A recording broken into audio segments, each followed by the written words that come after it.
Hey everyone, I'm Danny and welcome to Muggle Magic.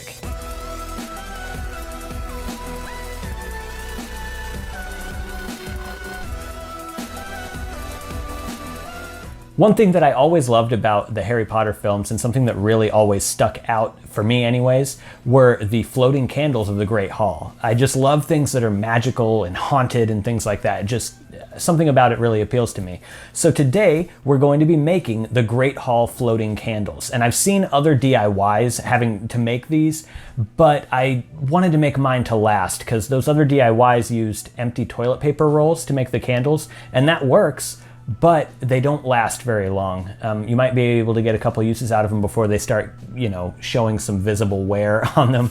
So anyways, I'm gonna try and make mine to last. And I made these this year for my Hogwarts Halloween party, and they went over really well. They looked great, and yeah, so I figured I'd share it with you guys. So go ahead and check out the description box below for a list of supplies you're gonna need. While you're down there, you might as well like the video and subscribe to the channel, and let's get started.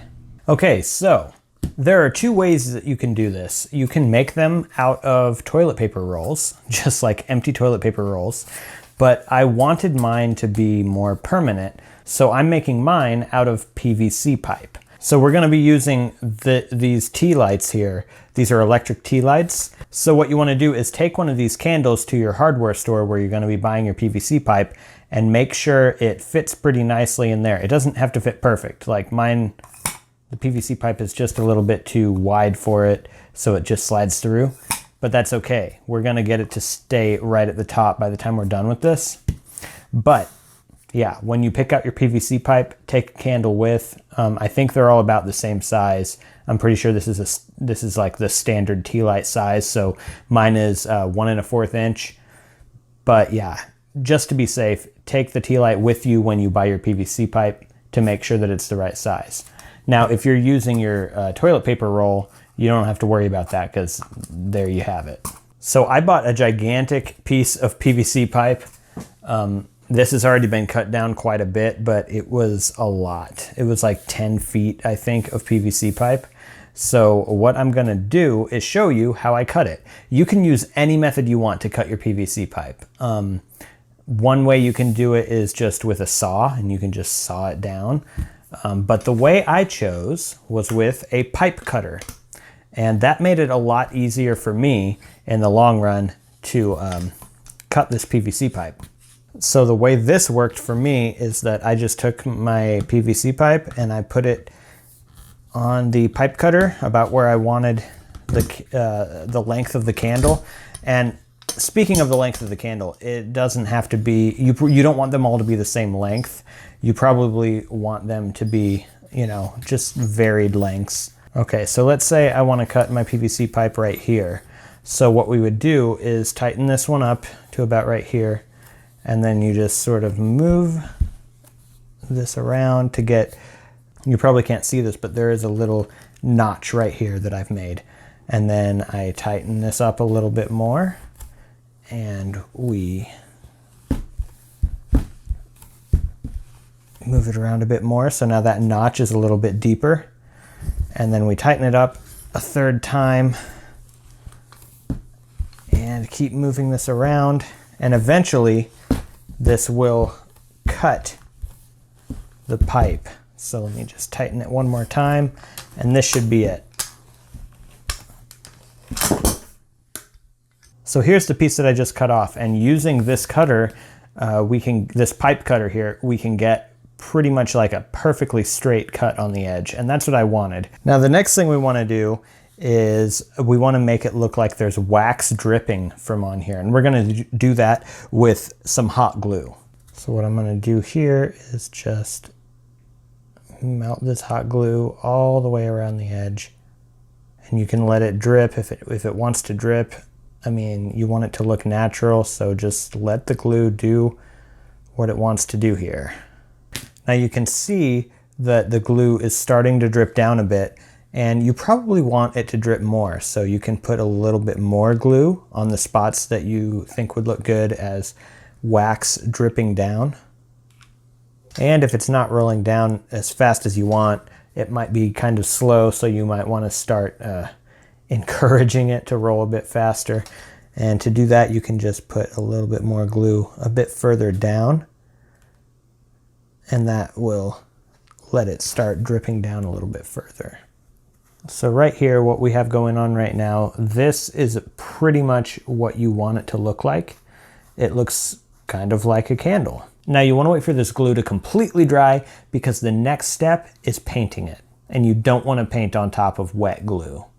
And also, once this glue dries, we also have to think about the bottom of this. I maybe should have done this first.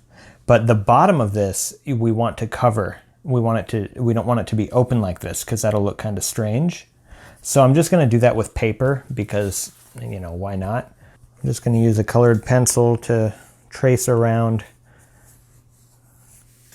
There. So now this is the size of the circle that I want to cut out so that we can block this bottom part off. And I have 12 tea lights in total, so I need 12 of these circles. This page is already folded in half once, so that means I've got 2 sheets here. So if I can fold it in half a few more times, I might be able to cut out like 6, maybe even 12 at a time. There, so I folded my page in half a few times. I think I've got about 12 right here if I did the math right in my head. And as I cut it out, I want to leave a few tabs, is what I'm going to call them, on the edges so that I can easily glue this on. So here's what the tabs should look like. There should be 4 tabs. So I'll just take one of the first ones, and the idea here is to line it up, put a piece of hot glue, little squirt of hot glue right there, and glue it up onto the bottom of the candlestick. And we're going to do that for each one of these tabs. And it doesn't matter if it's perfect. I mean, you don't want it to look bad, but we're going to paint over this anyway, so it's not a huge deal. So now we have the bottom so that it's closed off, and we have the melted wax look at the top. So the next thing we want to do is paint. And I'm going to use this acrylic Milky white color of paint because it really matched this a lot more than the white matched it.